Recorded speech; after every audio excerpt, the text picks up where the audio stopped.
All right, well, hi, good morning, everyone.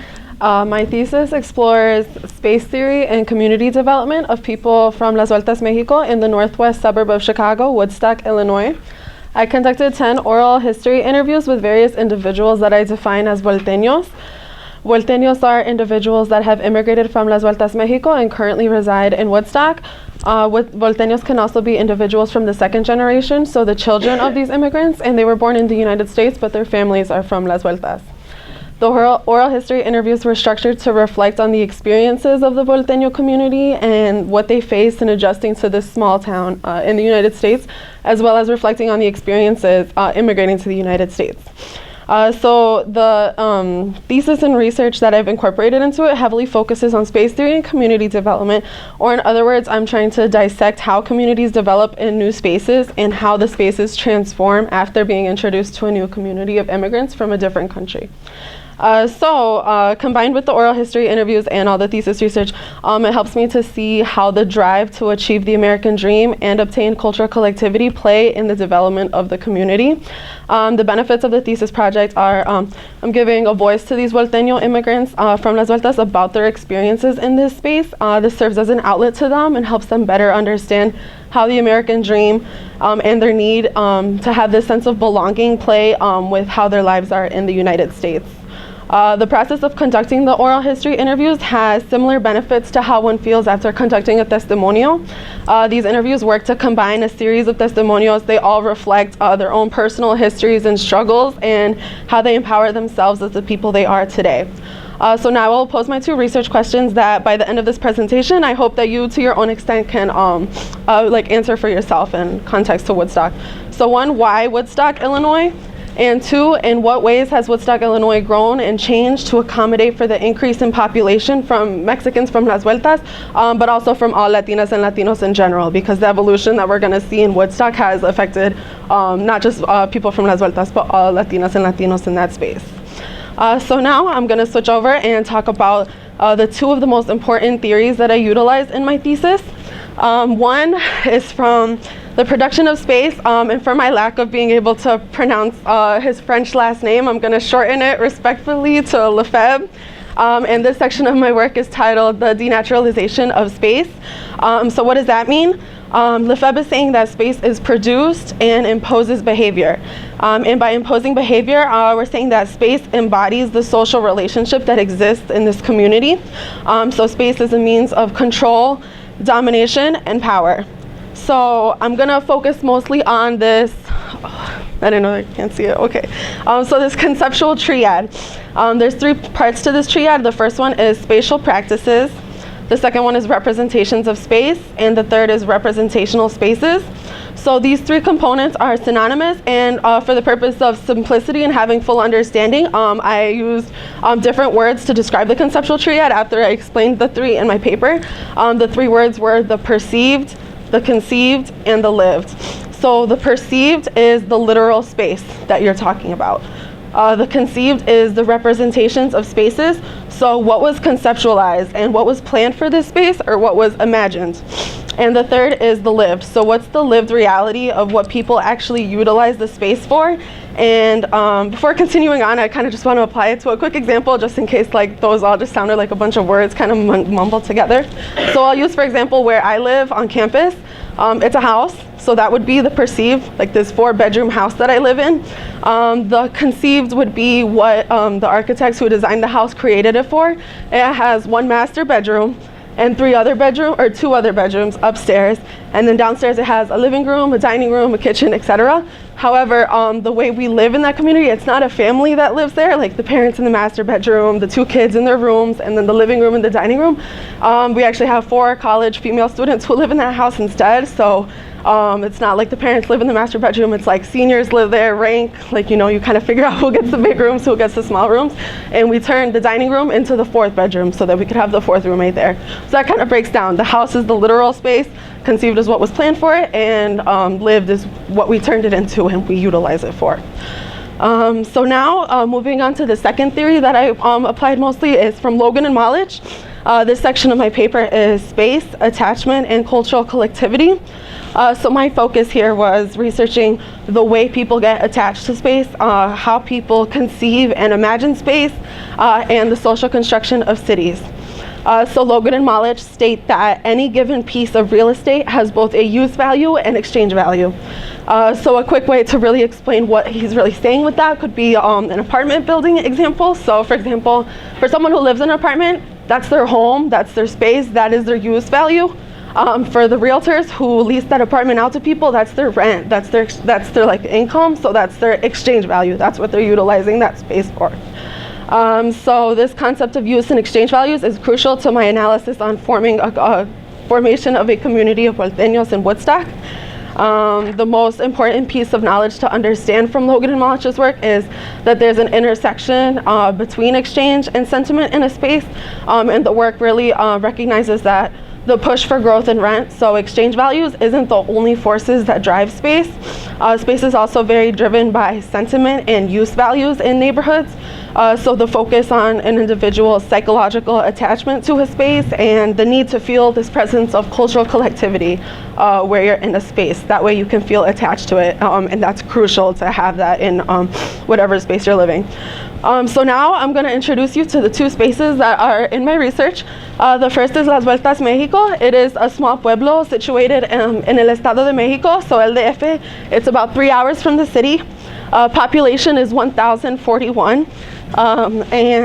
Here, this slide, this pueblo, this is the perfect time to share with you all why I'm doing this topic for my thesis and what makes me so passionate about it. Oh, well, I did not expect my voice to crack there.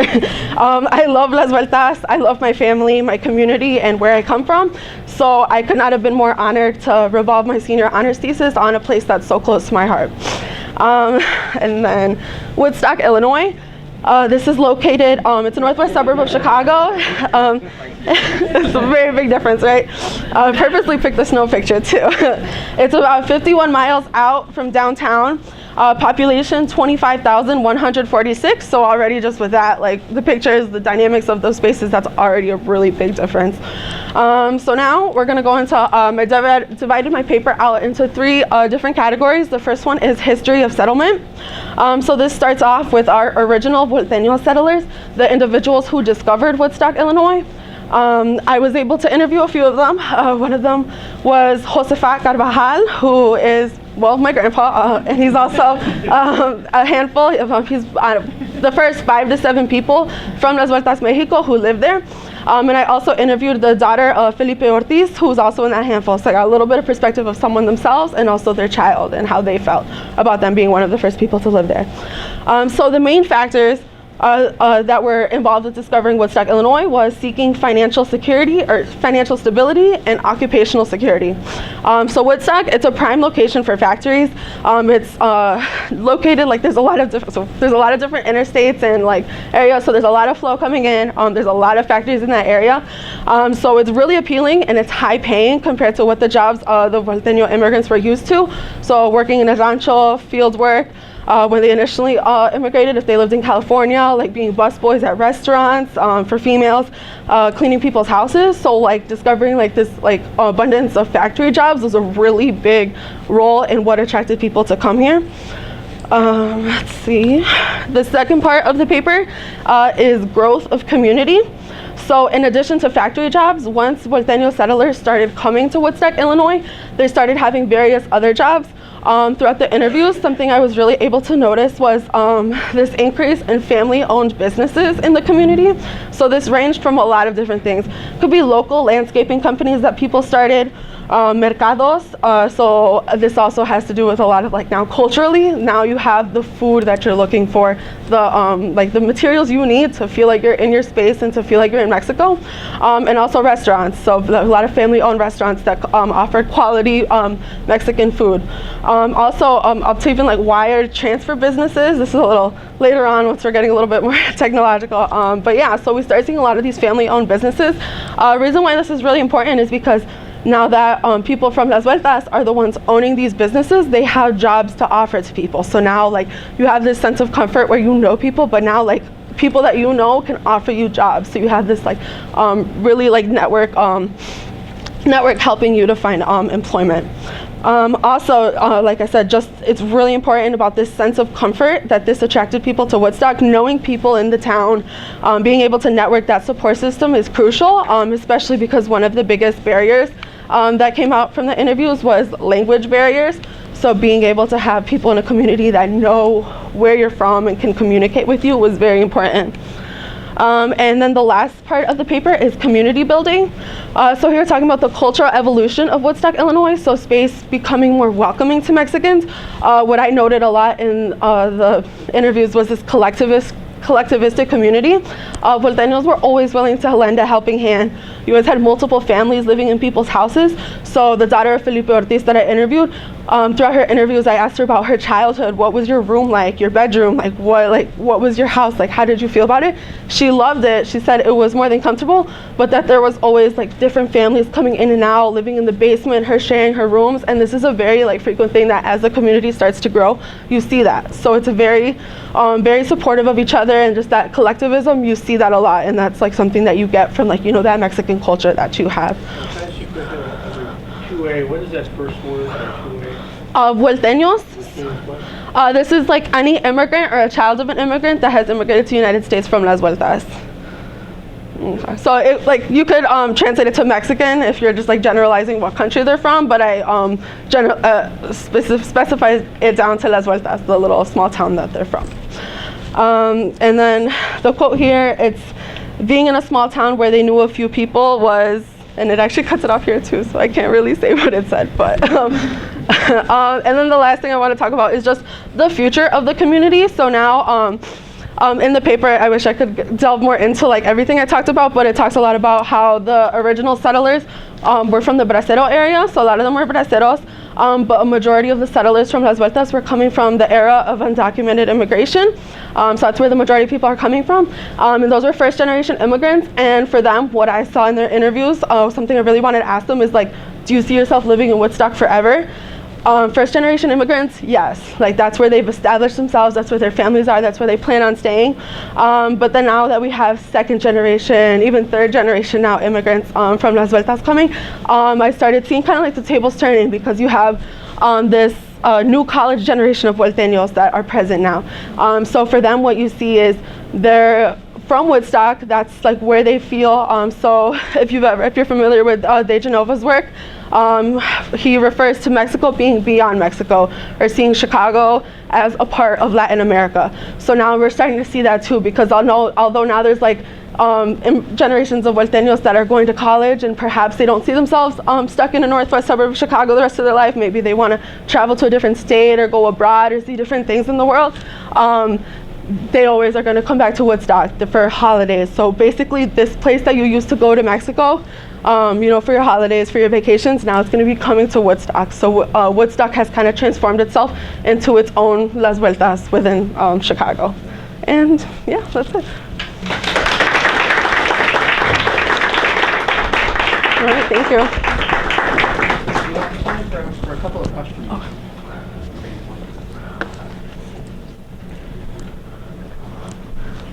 Great job, Carla. Oh, thank you. Your study. I love the way that you frame it theoretically. That was very useful to hear.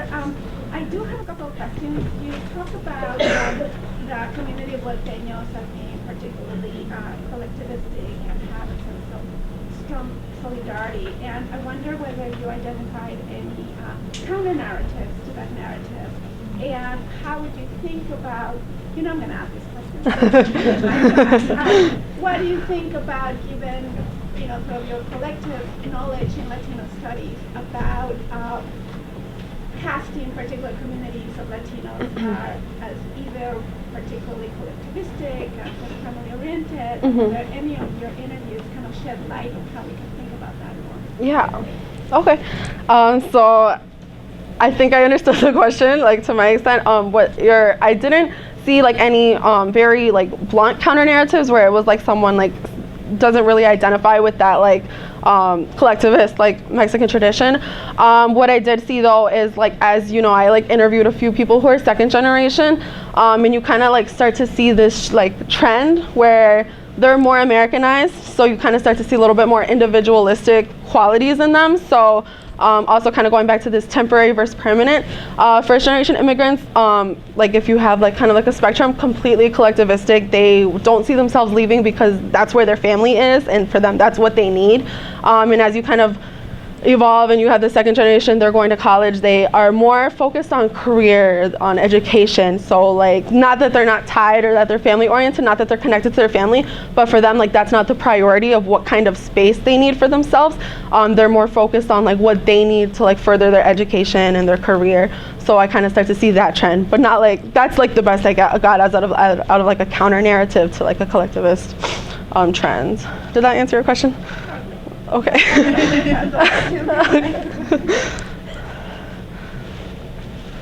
Yeah, I noticed that you're a psych major. Mm-hmm. I was wondering what you bring from psychology specifically to this study. Mm-hmm. To psychology, I didn't apply any direct psychological theories to my work. But I think just in general, like the way I set up my interview questions had to do a lot with my psychology background, just like what kind of questions I knew I could ask to get the, like to like set up like a broad interview which would be completely unbiased, but also like, you know, be relevant to my work. So I think having that the psychological background helped me a lot with like developing questions that would that I could like kind of be two steps ahead, kind of assume what they would say or think about what they could say. So it just kind of helped me form my interview questions. Yeah, until your talk, I thought I knew Woodstock well. The reason I say that, a friend from college, very soon after college, moved to Woodstock. He's been living most of his life there now. And, every 4th of July weekend, he has a barbecue, so I'm up there, like for 22, 23 years now. And it's a long afternoon, early evening, and I might take a break from the barbecue and walk quite a distance, as much as a mile, through the neighborhoods and come back. And I did not know that there was a significant Latino presence. I'll just mention like where this is Lincoln Street, right near that big Roman Catholic church and school. Okay, yeah. It's near the town square. And so, you know, I walk a mile and at least a mile in each direction during this long day that I'm having this barbecue, and never had this awareness. So does this imply that the Latino community is pretty much self-segregating in a certain part of town and they're not widely distributed? Yeah, okay, that's a really good question. So as like the Latino community grew, I started seeing that presence a lot also, like when you have like Volteños who would identify as 1.5, generation 1.5. So they immigrated to the United States, but while they were children and adolescents, when they would be in schools, they would like talk about like not having any Latinos in the classroom or anything like that. And then as I interviewed people who were like later on, they kind of talked about like, oh, like who'd you hang out with when you were in school? And they'd be like, oh, like, well, my cousins, you know, like other like friends I knew, like Latinos that were in the same age. But then what I also like saw, like, cause I, just as far as like what the Latino community did in their spare time, it's always like having like get-togethers in houses or, you know, like spaces where they feel comfortable. I'd never really had anyone delve into like things like walking around the square or like, you know, like really utilizing like all Woodstock has to offer. And then just as far as like applying space theory to it, like you create, you utilize the space in whichever way you want to, but that doesn't always mean that you like immerse into with the rest of the community. So like the way like Volteños utilize Woodstock isn't the way like maybe like a white individual in Woodstock would like live their life. So there's like a very big divide in like how they utilize that space. So for example, like different like stores that they go to like to get their groceries, they typically like avoid like Jewel or like different areas like that. They'll go to like very specific like small ones that are kind of like on the outskirts of Woodstock, like that family-owned businesses where they prefer to get their food.